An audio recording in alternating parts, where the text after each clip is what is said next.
hello लोगोफोर बड' जब enough' YouTube चेनेलाव नोंथांमोनखौ गासैखौबो बरायबावबाय लोगोफोर गोदान भिडिअ खालामबाय गोबां डिमान्ड फैदोंमोन बेनो जाबाय आधार कार्ड आपडेटखौ माबोरै खालामो दा गोबां प्रब्लेम जागासिनो दङ जे जुदि आधार कार्डआव जुदि पेन कार्डजों मिलायाबा लिंक खालामनो हाया दा बेनिखायनो जोंनो सेम नेम नांगौ एड्रेस नांगौ बिनिफ्राय डेट अफ बार्थ नांगौ जायो दा बेनिखायनो गोबां कमेन्ट्स खालामदोंमोन आधार कार्डनि आपडेट खालामनाय भिडिअ खालामनायखाय दा फाइनाल खालामबाय नाथाय आपडेटखौ बबेयाव खालामा नोंथांमोननो गासिबो डिटेल्सखौ होगोन बेनिखायनो भिडिअखौल' नोंथांमोना जोबजासिम नायलांदो आरो गोदाननि फैदोंब्ला चेनेलाव साबस्क्राइब खालाम बेबायदि भिडिअ मोनबाय थानो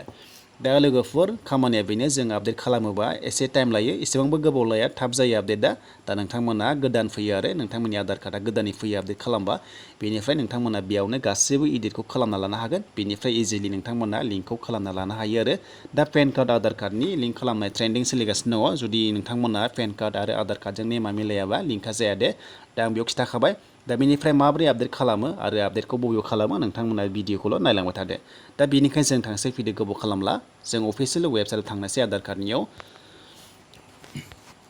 दायो आं फैबाय लोगोफोर बिनि अफिसियेल वेबसाइटखौ आङो भिडिअनि डिसक्रिपसनाव होनो हागोन बेनो जाबाय uidi.gov.in आरो दा बेयावनो खामानिया जायो दा बेनिफ्राय नेक्स्टआव आं भिडिअ खालामगोन लोगोफोर आधार कार्डखौ माबोरै डाउनलड खालामो बेनिफ्राय लोगोसे आधार कार्ड जायफ्रा गोदान इस्यु खालामदोंमोन एप्लाइ खालामदोंमोन जादोंना जायाखै माबोरै नायो आं बेखौ नोंथांमोननो नेक्स्टनि भिडिअ होगोन दा आं बेयाव जास्ट नोंथांमोननो जे आधार कार्ड आपडेटखौ माबोरै खालामो आं बेखौल' होगोन दा बेनिखायनो जोङो मायाव फैनांगोननो नोंथांमोना जेब्लायबो मबाइलखौ डेस्कटप मड खालामना लाबानो जाबाय आरो दा डेस्कटप मडखौ बोरै खालामो नोंथांमोननो आं खिथाखाबाय नैबाव दङ लोगोफोर नोंथांमोना गोजौआव नुनो मोनदों नैबे मोनथाम सिन दङना थ्रि डट्स नोंथांमोना बेयाव क्लिक खालामनानै जोङो बेयाव क्लिक खालामनानै एसे गाहायाव बोख्लायनानै बेयाव डेस्कटप साइड थायोना जों बेखौ खालामना लानांगौ दा आं बेयाव खालामखाबाय नालाय नोंथांमोनाबो खालामना लादो अब्लानो मोजां जायो खामानि मावनो दा बेयाव जों बेक थांनोसै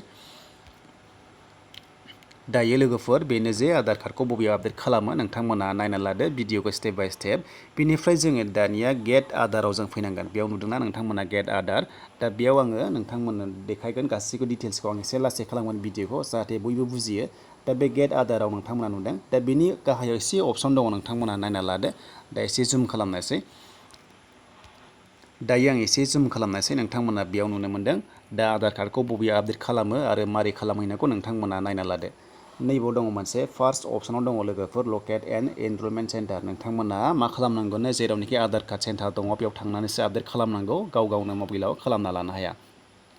मानोना जायफोरा आधार कार्ड एनरलमेन्ट सेन्टार आइडि दङ बिसोरसो हायो दा बेनिखायनो नोंथांमोना थांनानै बे सेन्टाराव थांनानैसो आपडेटखौ खालामना लानांगौ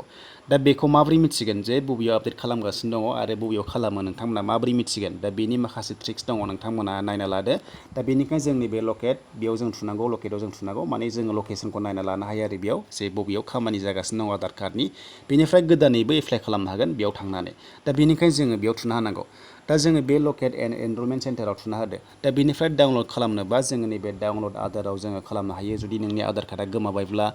दा बा दाबोनो सफैयाखैब्ला बिनिफ्राय चेक आधार स्टेटासाव जुदि गोदानै खालामदोंबा जे आधार कार्डआ जेनेरेट जादोंना जायाखै बेयाव नायनो हायो दा बिनि बागै आं नेक्स्टआव भिडिअ होगोन नोंथांमोना नेबाय थादो दानिया जोंनि खामानिया जाबाय आपडेट खालामनायनि कन्टेन्टआ दा बेनिखायनो आं बेयाव थांसै दानिया नैबे लकेट एन्ड एनरलमेन्ट सेन्टाराव थुना होबाय आं दा बेयाव थुनाय लोगो लोगो मा खालामनांगौ नै नोंथांमोना बेयाव मा खामानि मावनो हागोननो दा बेयाव गिबियाव नायदो लोगोफोर नोंथांमोना नेमखौ नोंथांमोना चेन्ज खालामनो हागोन बा आपडेट खालामनो हागोन दा बेनिफ्राय खायसेना नामा मिस्टेक जादोंबा इडिट खालामना लानो हागोन बेनिफ्राय एड्रेस गामि गासैबो हागोन डेट अफ बार्थ हागोन gender mobile number email ID गासैबो हाजोबो बेयाव नोंथांमोना गोसोबायदि खालामबानो जाबाय प्रपारलि नोंथांमोना बेयाव कारेक्सन खालामना लादो जाहाथे उनाव प्रब्लेम जाया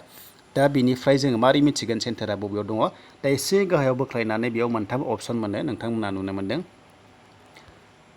दा बेयाव मोनथाम अपसनाव दङ स्टेटआथ' जोङो नांला मानोना स्टेटखौ मिथिखायो बेनिफ्राय बेस्ट अपसना जाबाय पस्टेल पिन क'डजों नायनांगौ जोङो जे बबेयाव आधार कार्ड सेन्टार दङ बा बबेयाव आपडेट खालामगासिनो दङ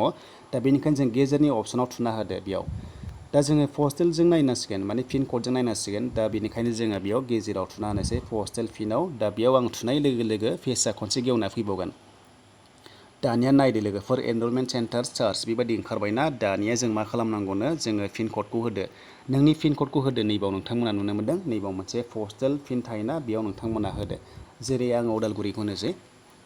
784509 बेयाव होबाय आं जोंनिखौ दा जोंनियाव बबेयाव आधार कार्ड जायो बेखौ नुनो हागोन बेनिफ्राय मा खालामनांगौनो केपचा दा जोङो पिन क'डखौ होबाय बिनिफ्राय जोङो दानिया केप्साखौ जों मा खालामनांगौ जेरै दं नोंथांमोना केप्साखौ नैबाव नुनो मोनदों जेरै दं बेखौ नैबाव नोंथांमोना टाइप खालामना होनांगौ जुदि बेखौ सिनायाबा नोंथांमोना नैबे टिर नुदोंना बेयाव थुना होफिन अब्लानो बे गोदानै फैगोन आरो बियो दा बेखौ नांथ'ला दायो जों बेयाव सिनायखाबाय नालाय दा जोङो बेयाव केप्साखौ थुना होदो दा बेयाव जोङो केप्साखौ थुना होनोसै जों केप्साया दङमोन जों केप्साखौ नायसै RJK 34 दा बेयाव जेरै दं स्मल बा स्मल केपिटेल बा केपिटेल नोंथांमोना होनांगोन आरो दा जेरै बेयाव दङ आं होबाय बेनिफ्राय दानिया लकेट सेन्टाराव जोङो थुना होदो नोंथांमोना नैबाव नुनो मोनदों बेयाव नोंथांमोना थुना होदो दा बेयाव थुनाय लोगो लोगो बबेयाव आधार कार्ड जागासिनो दङ आरो बबेयाव आपडेट खालामो नोंथांमोना नुगोन आरो बिनिफ्राय थांनानै बेयावनो आपडेटखौ खालामना लाहैदो दा बेयाव फाइनालि ओंखारबाय नै फार्स्टआव दङ नाम्बार 1आव दा बेयाव दङ स्टेट बेंक अफ इन्डिया लोगोफोर बे जाबाय SBI आव जागासिनो दङ दायो उदालगुरियाव नोंथांमोना नुनो मोनदों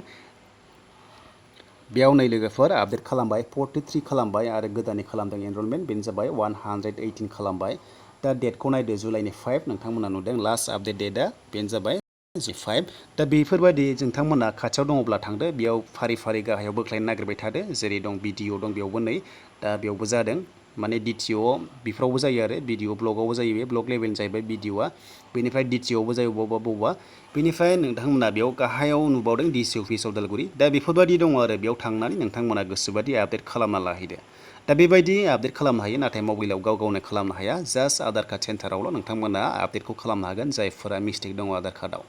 स' लोगोफोर बेनोसैमोन फिसा आपडेटआ आरो नेक्स्टआव माबोरै आधार कार्ड डाउनलड खालामो एडभान्सलि आरो लोगोसे जायफोरा आधार कार्ड गोमादों नोंथांमोनाबो डाउनलड खालामना लानो हागोन बेनिखायनो भिडिअखौ नोंथांमोना नेक्स्टआव नायबावदो